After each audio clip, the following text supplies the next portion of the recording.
안녕하십니까. 스타숨 성형외과 원장 성형외과 전문의 윤현준입니다. 수술을 하면 이제 붓잖아요. 그러면 각 수술별로 얼마나 붓기가 생기는 건지, 또 그 붓기를 어떻게 관리하면 되는지, 그런 거를 이제 각 대표적인 수술들, 특히 저희가 이제 많이 하는 수술들에 대해서 좀 알려드리도록 하겠습니다. 일단 안면거상, 그걸 이렇게 당기는 수술이죠.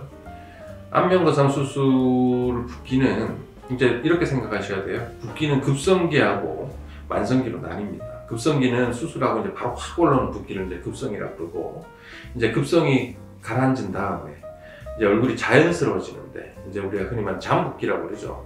그게 이제 다 빠지는, 그 두 가지로 나뉘는데, 안면거상 붓기의 급성기는 한 최대한 열흘? 아무리 길게 잡아도 열흘 정도 생각하시면 돼요. 물론 수술하는 방법이나 이런 거에 따라서 틀리긴 합니다. 예를 들어서 우리가 한 번 때리는 거하고 두 번 때리면 더 많이 붓는 것처럼, 수술할 때 이제 조작을 조금 미니멀하게 최소한의 딱 할 것만 하는지, 아니면 이걸 이제 이렇게 하면서 이렇게 잡는 수술하는 경우가 있을 거고 이렇게 하는 경우가 있을 거 아니에요.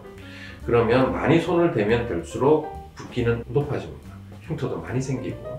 그럼 이제 그걸 최소한으로 했을 때를 가정하고 말씀드리면, 이제 안면거상의 급성기 붓기, 그거 처음에 수술을 하면 2, 3일 확 올라와요. 부어요. 그 다음에 이제 그게 자세히 가라앉는데, 급성기 붓기는 길어도 한 열흘 안에 끝나야 됩니다. 그러면 이제 어느 정도 이제 얼굴은 정리가 돼요. 그럼 그때부터 이제 잠붓기가 남아있겠죠. 근데 안면거상 붓기는 붓기라기보다는 이 면 전체가, 이 박리한 면 전체가 이제 다 흉터가 안쪽으로 생기기 때문에, 그런 게 이제 다 가라앉는데 한 3개월에서 6개월은 잡아야 되는 거죠. 그거를 이제 환자분들이 잠붓기라고 표현을 할 수 있는데, 안면거상의 잠붓기는 겉으로 잘 표현되진 않아요. 급성기 붓기가 빠지면. 근데 이제 질감에서 만지면 좀 딱딱해지고 부분적으로 일시적으로 울퉁불퉁하게 생기고, 그런 게 이제 한 3개월에서 6개월 정도 가야 되고, 그런 거를 이제 잠붓기라고 생각을 하시면 될 것 같아요. 그 다음에 눈밑지방 수술. 여기 안쪽 결막을 통해서 절개하고 눈밑지방을 제거를 하든 재배치를 하는 수술이 이제 눈밑지방 수술이죠. 이 수술에 급성기 붓기 일주일이면 가라앉습니다. 한 2, 3일 정도 부었다가 그때부터는 가라앉아요. 그러면 한 일주일 정도 지나면 일상생활에 크게 문제 없어요. 멍도 살짝 드는데, 웬만한 경우에는 한 일주일이면 뭐 노란 멍 정도 많이 나와봤자, 아니면 이제 비비 정도로 가릴 수 있는 그 정도 멍이 드는데, 예를 들어서 여자분들 이렇게 부딪혀도 멍드는, 좀 이렇게 가다가 이렇게 부딪혀도 멍드는 분들 있잖아요. 그런 분들은 우리 혈액에 있는 혈소판 수치가 낮은 거예요. 그런 분들은 멍이 꽤 들어요. 한 2주는 잡아야 돼요. 그런 분들 외에는 한 일주일 정도면 일상생활 하는데 크게 지장 없어요. 이제 멍이 살짝 남아있을 경우가 있는데, 남아도 노란 멍 정도니까 외출하실 때는 비비 정도 바르시면 충분히 커버되는 멍 정도 남을 거예요. 붓기는 한 일주일 안에 무조건 거의 가라앉을 거예요. 큰 이벤트가 없다고 그러면. 그 다음에 하안검 붓기. 하안검 수술은 눈밑지방 수술에다가 피부를 잘라내는 게 이제 합쳐진 게 하안검 수술이죠. 그럼 하안검 수술은 눈밑지방은 안쪽으로 절개해서, 우리가 이제 요 공간을 안와라고 그러는데, 요 안에 있는 지방을 정리를 하는 게 눈밑지방 수술이에요. 그러면 하안검 수술은 거기에 이제 피부를 잘라주는 수술인데, 눈밑지방 수술에다가 피부 잘라주는 게 합쳐졌잖아요. 더해졌죠. 하나 프로시저가 더 들어가는 거예요. 그러면 그만큼 더 붓죠. 하안검 수술 붓기도 한 일주일 정도면 거의 정리는 돼요. 붓기 자체는. 멍은 하안검 수술보다 절개를 바깥쪽으로 하니까 조금 더 남아있어요. 눈밑지방보다는 하안검 수술이. 그래서 절개 라인 주변으로 애교살 부위, 여기가 조금 멍이 좀 가요. 그래도 그렇게 보기 싫은 멍은 아니에요. 한 일주일에서 2주 정도면 거의 다 가라앉는 멍. 그 정도 생각하시면 될 겁니다. 근데 이제 하안검 수술이나 눈밑지방 수술을 했을 때 꽤 오래가는 붓기는 애교살이 부어요.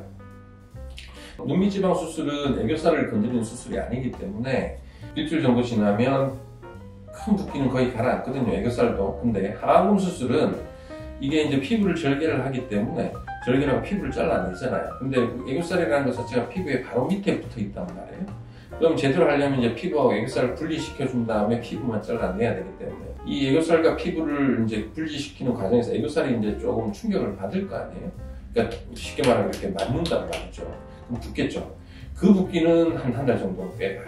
그래서 이제 수술하고 직후에는 요 눈 밑에 붓기는 좀 가라앉더라도 애교살이 이렇게 최종 결과보다 되게 부어있는 느낌이 있어요.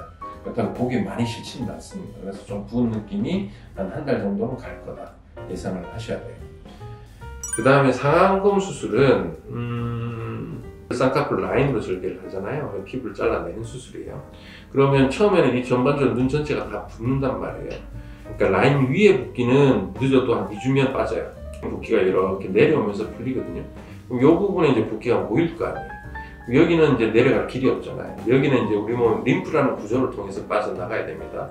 왜 흔히 임파선 그러잖아요. 그게 이제 림프예요. 근데 이 절개라고 피부를 잘라내야 되기 때문에 그 피부 주변 림프가 처음에는 깨져요. 그러니까 기능을 못하고 이제 죽어버리죠. 근데 그게 회복은 되는데 한 4주에서 6주 정도 걸려요. 그럼 그때부터 이제 여기 라인 밑에 요 라인 주변의 붓기가 그때부터 빠지는 거예요. 그래서 완전히 이제 자연스러워지는데 한 3개월은 잡아야 돼요. 그래서 이제 상안검 수술하시면 어떻게 생기냐면 쌍꺼풀 라인이 생기면 그 라인 밑에 고기가 통통한 게 오래가서 수술한 티가 나요. 그까지 정리되는데 한 3개월 정도 잡아야 돼요. 그러면 이제 각 수술별로 그렇게 붓기가 이제 생기는데 붓기를 가장 잘 뺄 수 있는 방법은 딴 거 없어요. 찜질. 보통 병원마다 처음에 이제 뭐 한 2, 3일 정도 냉찜질을 하라고 그러고 그 다음부터는 따뜻한 찜질을 하라고 그러잖아요. 냉찜질은 붓기를 안 붓게 이제 억제시키는 거고 따뜻한 찜질은 이제 아까 말한 림프라고 있잖아요. 그 림프 순환을 도와주는 거예요. 따뜻하게 하면 이제 간이 확장이 되거든요. 그래서 이제 그런 붓기들을 빨리 빼줄 수 있는 게 따뜻한 찜질이에요. 그래서 그거를 충분히 잘 하시는 거. 그 다음에 누워 계시는 것보다는 앉아 있는 거. 앉아 계시는 것보다는 일어서서 가볍게 걸어 다니시는 게 붓기에는 제일 좋은 방법이에요. 그래서 그런 거를 잘 하시면 붓기를 빼는데 도움이 되실 거고, 그렇다고 해서 예를 들어서 뭐 찜질 안 하시는 분하고 찜질을 하시는 분하고 붓기가 한 달 사이 그러진 않아요. 근데 이제 좀 찜질을 하시고 근데 신경이 쓰시는 분들은 그 시기를 조금 줄일 수 있죠. 너무 조급하지 않게 그 시간 안에 거의 다 빠져요. 그러니까 그동안에 얼마나 자기가 이제 노력하느냐에 따라서 조금 시기는 하루 이틀 정도로 빨라지니까 그런 걸 잘 하시면 될 것 같아요. 감사합니다.